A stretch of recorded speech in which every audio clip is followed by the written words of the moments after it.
বিসমিল্লাহির রহমানির রহিম। স্বামী স্বামী শব্দটি যেরকম জটিল, স্বামী নামের ব্যক্তিটিও ঠিক তদ্রূপ জটিল। আপনি যতই তাকে সোজা করতে যাবেন, সে ততই বাঁকা হবে। না আপনাকে কখনো বুঝতে পারবে, না আপনার জন্য কখনো স্যাক্রিফাইস করবে।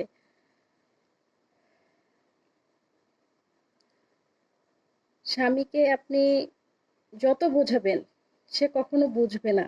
না বুঝবে আপনার মনের কথা, না বুঝবে আপনার কষ্ট, যন্ত্রণা, দুঃখ, কোনোটাই সে বুঝবে না। আপনার জন্য যখন আপনাকে সে বিয়ে করবে তখন বলবে যে তোমার জন্য আমি সব করতে পারি, কিন্তু বিয়ের পরে দেখবেন তাকে বলবেন যে উঠো চলো ভোরবেলা ঘাসের উপরে আমরা দুজনে খালি পায়ে হাঁটি, এটুকু করতেও সে পারবে না। বাইরে গেলে মহিলাদের সঙ্গে খুব মিষ্টি সুরে কথা বলবে, কিন্তু বউয়ের সঙ্গে বাসায় এসে একটু নরম সুরেও কথা বলতে পারবে না। স্বামীর হচ্ছে এটাই রূপ। স্বামী কখনোই বন্ধু হতে পারে না। স্বামীরা সবচেয়ে বেশি মিথ্যে কথা বলে। বউকে বলে আমার যা কিছু আছে সবকিছুই তোমার, তোমার তো আলাদা করে কোনো কিছু প্রয়োজন নাই, এই বাড়ি ঘর সংসার সব তোমার। অথচ যখন ঝগড়া লাগে তখন মুহূর্তের মধ্যে বলে দেয় আমার বাসা থেকে এক্ষুনি বের হয়ে যাও। স্বামীর রূপটা চেনা বড় মুশকিল। স্বামী কখনোই আপন হয় না। আপনি যদি তার জন্য জীবনটা দিয়ে দেন, তারপরেও স্বামী কখনো আপনার আপন হবে না।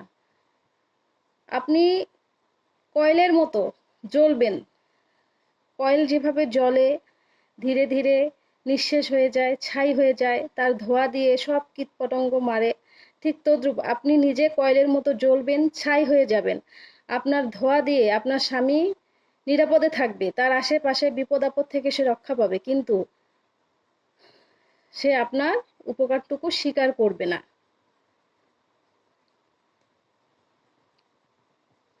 স্বামী কখনোই বন্ধু হতে পারে না। স্বামী হচ্ছে শোষক, স্বামী হচ্ছে জটিল একটি বস্তু, হায়েনার মতো। স্বামীর সংসারে আমরা হচ্ছি বিরোধী দলীয় নেত্রী, আর স্বামীর আশেপাশে মা বাবা ভাই বোন আত্মীয় স্বজন বন্ধু বান্ধব সবাই হচ্ছে স্বামীর সমন্বয়ক।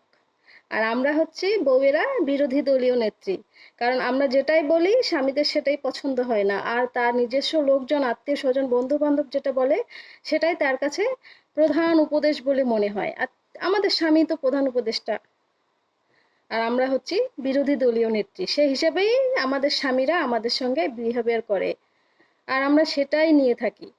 কি আর করার, আমরা তো বউ, আমাদেরকে তো সব সহ্য করে সংসার করে যেতেই হবে। সংসারটা তো বড় মায়ার জিনিস মেয়েদের জন্য। মেয়েরা সংসার ছেড়ে কোথাও যেতে পারে না। স্বামীদের সব কিছু সহ্য করেই বিরোধী দলীয় নেত্রী হয়েই সংসার থেকে যায়।